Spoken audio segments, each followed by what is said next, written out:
Sir ನಮಸ್ಕಾರ. Sir ನಮಸ್ಕಾರ. ತಮ್ಮ ಪರಿಚಯ ಮಾಡಿಕೊಡಿ ಸರ್. ಸರ್ ನನ್ನ ಹೆಸರು ಮಧುಸೂದನ್ ರೆಡ್ಡಿ ಅಂತ. ಈ ನಮ್ಮ ಕೃಷ್ಣಾರ್ಜುನ ಹೈಟೆಕ್ ನರ್ಸರಿ ಇರ್ಕಲ್ಗಡದಲ್ಲಿರುವಂಥ ನರ್ಸರಿ, ಕೊಪ್ಪಳ ಜಿಲ್ಲೆ. ಇದಕ್ಕೆ ಪ್ರೊಪ್ರೈಟರ್ ನಾನೇನೆ. ಸೊ ಇದು ನಮ್ಮ ನರ್ಸರಿ. ಒಂದು ಸ್ವಲ್ಪ ಹಂಗೆ ನರ್ಸರಿನ ಒಂದ್ಸಲ ನೋಡ್ಕೊಳ್ಳಿ. ಸರ್ ಈಗ ಇನ್ನೇನು ಶ್ರಾವಣ ಬಂತು, ಶ್ರಾವಣಕ್ಕೆ ಎಲ್ಲರೂ ಇದನ್ನ ಕೇಳ್ತಾ ಇದ್ದಾರೆ. Yes sir. ಚೆಂಡು ಕೇಳ್ತಿದ್ದಾರೆ. Yes sir. ತಮ್ಮ ಹತ್ರ ಏನೇನು ಚೆಂಡು ಸಿಗ್ತವೆ, ಯಾವ ವೆರೈಟಿ ಇದೆ, ಸ್ವಲ್ಪ ರೈತರಿಗೆ ಪರಿಚಯ ಮಾಡಿಸ್ಕೊಟ್ಬಿಡಿ ಸರ್. Yes sir. ಸೊ ನಮ್ಮ ಹತ್ರ ವಿಶೇಷವಾಗಿ ಚೆಂಡು, ಈಗ ಶ್ರಾವಣಕ್ಕೆ ಚೆಂಡು ಬೇಕು ಅಂತಂದ್ರೆ ಈ ಟೈಮು ಬಹಳ ಸೂಕ್ತ ಸಮಯ. ಚೆಂಡುವಿನ ಸಸಿ ನೀವು ಹೊಲದಲ್ಲಿ ನಾಟಿ ಮಾಡ್ಕೊಳ್ಳೋದಕ್ಕೆ ಸೂಕ್ತ ಸಮಯ. ಚೆಂಡು ಹೂ ಬೆಳೆಯುವಂತ ರೈತರಿಗೆ ನಾನು ಹೇಳುವಂತಂದ್ರೆ ಸೂಕ್ತ ಸಮಯ. ಈ ಒಂದು 4 ದಿನದಲ್ಲಿ ನೀವು ಸಸಿ ನಾಟಿ ಮಾಡ್ಕೊಂಡ್ರೆ ನಿಮ್ಗೆ ಇನ್ನೂ 60 ದಿನ ಉಳ್ಕೊಂಡಿರುತ್ತೆ. ಇನ್ನು ಇವತ್ತಿನಿಂದ 65 ದಿನ ಇದೆ. ಈ 5-6 ದಿನದಲ್ಲಿ ಮಾಡ್ಕೊಂಡ್ರೆ ನಿಮ್ಗೆ ಇನ್ನೂ 60 ದಿನ ಸಿಗುತ್ತೆ.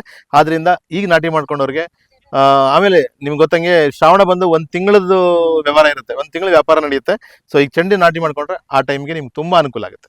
ವಿಶೇಷವಾಗಿ ನಮ್ಮಲ್ಲಿ ಟೊಮಾಟೊ, ಮೆಣಸಿನಕಾಯಿ, ಬದನೆ, ಹೂಕೋಸು, ಎಲೆಕೋಸು, ಪಪಾಯ, ಆಮೇಲೆ ನುಗ್ಗೆ, ಕಲ್ಲಂಗಡಿ, ಸೇವಂತಿ, ಗಲಾಟಿ, ಕನಕಾಂಬರಿ ಎಲ್ಲ ಸಸಿಗಳು ನಮ್ಮಲ್ಲಿ ಲಭ್ಯವಾಗಿರ್ತವೆ.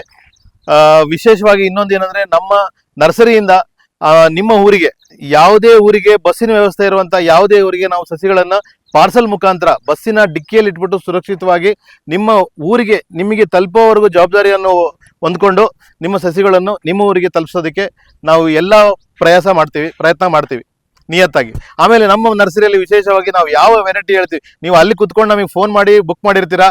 ಇಲ್ಲಿಂದ ನಿಮಗೆ ಏನು ಸಸಿ ಹೇಳಿರ್ತೀವಿ ಅದೇ ಸಸಿಗಳನ್ನ ಕಳಿಸ್ಕೊಡ್ತೀವಿ. ಯಾವ ವೆರೈಟಿ ಹೇಳಿರ್ತೀರ ಅದೇ ವೆರೈಟಿಗಳನ್ನ ಕಳಿಸ್ಕೊಡ್ತೀವಿ. ಇದು ನಮ್ಮ ನಿಯತ್ತೆ, ನಮ್ಮ ಬಂಡವಾಳ.